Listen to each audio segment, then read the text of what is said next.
Hello guys, welcome back again to my YouTube channel. For today's video, pag-usapan natin ang buhay-buhay ng isang OFW. Kahit saang bansa, mapa Taiwan man, Singapore, Malaysia, Hong Kong, Middle East, kahit saang sulok ng bansa. Basta ikaw ay isang OFW na naninilbihan sa ibang bansa.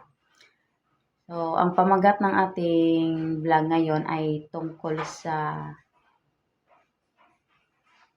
nasa abroad ang pera pero wala naman dito ang saya. So, totoo po yun. Totoo po yun kasi dito sa abroad, may malaki kang makukuhang sahod, sweldo, buwan-buwan. Lalong-lalo na sa mga bansang magpasahod. Dito sa Taiwan, mataas ang magpasahod dito sa Taiwan. Aabot hanggang 40,000 to 50,000. Sa Hong Kong naman, malaki din ang sahod. So, yung mga kagaya ko, mapipilitan na lang talaga na magstay dito kasi mahirap naman po talaga ang buhay sa Pilipinas. Lalong-lalo na pa kagaya sa akin na hindi naman ako nakapagtapos ng college dahil ako ay high school graduate lang. And then, wala namang tatanggap sa akin na malaking kumpanya doon sa Pilipinas. 'Di ba? So, napilitan na lang talaga kami na mangibang bansa kahit masakit po sa loob namin. Malungkot, oo, kasi may iwanan namin yung mga mahal namin sa buhay, yung mga anak namin, pamilya namin, mga magulang namin, kapatid namin, maiiwanan namin sila. So, parang nakakalungkot lang isipin dahil kailangan mong magsakripisyo para sa kinabukasan ng iyong pamilya. Pero dito guys, sa abroad, hindi ko masasabing masaya. Dito sa loob-loob, hindi talaga masaya. Pero kung masanay ka na, makahalubilo ka na ng mga tao, nakakita ka na ng magandang tanawin, siguro maging masaya ka na. Pero deep inside po, sa totoo lang, yung mga OFW na intindihan ko, kapag mag-isa na lang sa kwarto, kapag natutulog, malungkot po, malungkot mag-isa. Pero ganun nga, kailangan magtiis, magsakripisyo kasi wala namang mangyayari kung susuko tayo, 'di ba? Kung uuwi tayo na walang-wala, uuwi tayo na wala man lang tayong maipon. So, dito sa abroad, malaki ang sahod, nabibili mo ang gusto mo, makakaipon ka.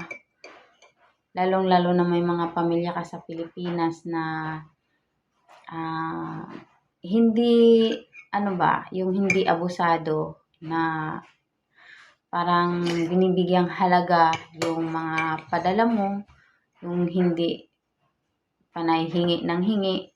Pero hindi po yun totoo kasi meron po talagang pamilya sa Pinas na hindi naman lahat. Yung bang ultimo kunting bagay lang, hinihingi pa sa'yo.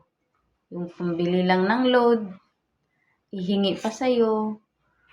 Yung bang ganun, masakit sa loob, pero wala tayong choice. Yung mga OFW, likas na sa atin yung kung anong meron tayo, ibibigay natin. So, yun nga, sana lang yung mga pamilya sa Pinas, bigyan nyo naman ng halaga yung mga pinapadala ng pamilya nyo na nagsasakripisyo. Kasi hindi nyo alam guys, talaga, ang hirap po ang buhay OFW. Tingin lang ninyo na masaya kasi malaki ang sahod. Nakikita nyo sa Facebook na pumupunta sa ibang lugar, nagsiselfie.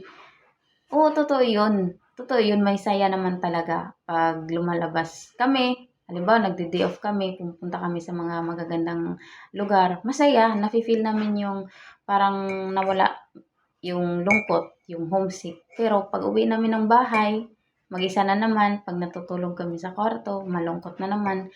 Yun po ang buhay ng isang OFW, guys.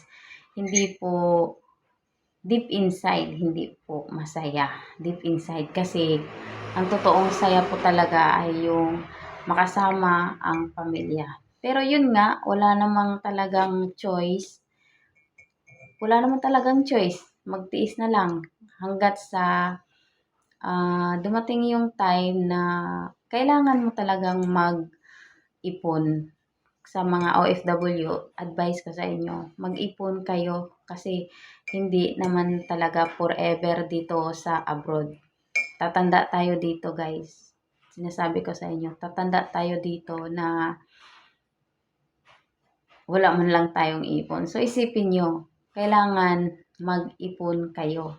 Kasi kung hindi kayo mag-ipon, bigay kayo ng bigay, wala na kayong matira sa sarili nyo, kahit ultimo pambili ng ano nyo, snack nyo, hindi na kasi binibigay nyo na lahat sa pamilya nyo. So, wag nyong itolerate, guys, yung ganyang gawain, no? Kasi kayo yung kawawa. Kayo yung kawawa talaga. So, ang may papayo ko sa inyo, kasi hindi naman talaga forever tayo dito sa abroad.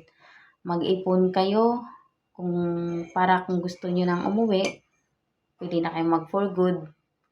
May ang tawag dito, pwede na kayong magnegosyo para hindi na kailangang lumayo kayo sa pamilya ninyo. Sana po ay may napulot kayong aral sa aking vlog ngayon para sa mga kapwa ko OFW, guys. Laban lang, tapos huwag niyo pong kalimutang magdasal. Kasi ang dasal po talaga ang pinaka-powerful na panlaban mo dito sa ibang bansa. Huwag kalimutang magdasal, huwag kalimutan ng Panginoon. Dahil siya lang talaga ang kakampi mo dito. Wala nang iba. Oo, marami kang kaibigan dito, pero hindi mo yan sila maaasahan. Hindi mo yan sila maasahan sa oras ng kagipitan. Kapag nalulungkot ka dito, andyan sila, pero kapag kagipitan na, guys, pag walang-wala ka na, hindi yan sila maaasahan. So, yun lang, magdasal kayo, magdasal para sa mga mahihina ang loob na nandito, tapos konting problema lang, uuwi na agad. Guys, isipin nyo, nag-abroad kayo, ang hirap pong mag-apply sa abroad, ang dami nyong pagsubok, nagkautang-utang pa kayo para lang mapunta kayo sa abroad. Tapos, sa isang problema lang uuwi kayo. So, wag ganun, guys. Isipin nyo ang kinabukasan ng mga anak nyo. Wag nyo isipin yung sarili nyo. Ang importante, yung mga anak nyo. Wag nyo isipin na malungkot kayo dito, stress kayo dito, depressed kayo. Oo, nandyan na tayo. Pero, pag sumuko ka, uuwi kang luhaan. So, kailangan magdasal lang magdasal. Kasi hindi naman kayo papabayaan ng Panginoon. Isipin nyo, nag-abroad kayo dito para sa pamilya nyo, para sa kinabukasan nyo. Pasasaan ba't pag nakaipon na kayo, pag na kayo, may malaki na kayong ipon, pwede na kayong umuwi, di ba?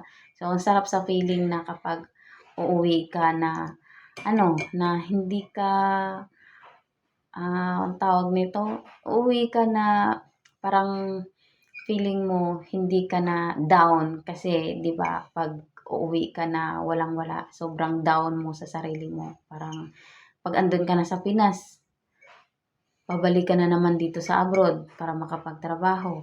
So, ang gagawin nyo, kapag malungkot kayo dito sa abroad, magdasal na lang kayo. Isuko nyo na lang lahat ng problema nyo sa Panginoon.